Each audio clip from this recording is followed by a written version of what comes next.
പ്രിയപ്പെട്ട വിദ്യാർത്ഥികളെ, Calicut university degree അഡ്മിഷനുമായി ബന്ധപ്പെട്ട ലേറ്റസ്റ്റ് അപ്ഡേറ്റ് ആണ് ഈ വീഡിയോയിലൂടെ ചർച്ച ചെയ്യുന്നത്. Calicut university degree admission June 7 വൈകിട്ട് 5 മണി വരെ നീട്ടിയിട്ടുണ്ട്. അപേക്ഷയുടെ അവസാനമാണ് രജിസ്ട്രേഷൻ ഫീസ് അടയ്ക്കേണ്ടത്. അപേക്ഷ ഫീസ് അടച്ചതിനു ശേഷം വീണ്ടും ലോഗിൻ ചെയ്ത് അപേക്ഷയുടെ പ്രിൻ്റ് ഔട്ട് എടുക്കേണ്ടതാണ്. പ്രിൻ്റ് ഔട്ട് ലഭിക്കുന്നതോടെ മാത്രമേ അപേക്ഷ പൂർത്തിയാവുകയുള്ളൂ. +2 അല്ലെങ്കിൽ ഹയർ സെക്കൻഡറി മാർക്ക് ലിസ്റ്റ് പ്രകാരം രജിസ്റ്റർ നമ്പർ, പേര്, ജനനത്തീയതി എന്നിവ കൃത്യമായി രേഖപ്പെടുത്തിയാൽ മാത്രമേ ഓൺലൈൻ രജിസ്ട്രേഷൻ പൂർത്തിയാവുകയുള്ളൂ. റെഗുലർ അലോട്ട്മെൻറ്റുകൾക്കിടയിൽ യാതൊരു തിരുത്തലുകളും അനുവദിക്കില്ല.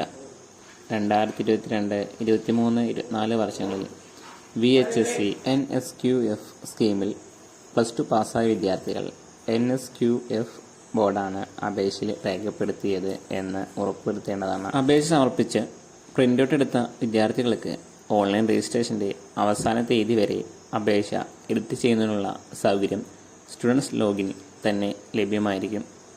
എഡിറ്റ് ചെയ്യുന്ന വിദ്യാർത്ഥികൾ പുതുക്കിയ അപേക്ഷയുടെ പ്രിൻ്റ് ഔട്ട് നിർബന്ധമായും ഡൗൺലോഡ് ചെയ്ത് സൂക്ഷിക്കേണ്ടതാണ്. ട്രയൽ അലോട്ട്മെൻറ്റ് ജൂൺ 10 പ്രതീക്ഷിക്കാവുന്നതാണ്.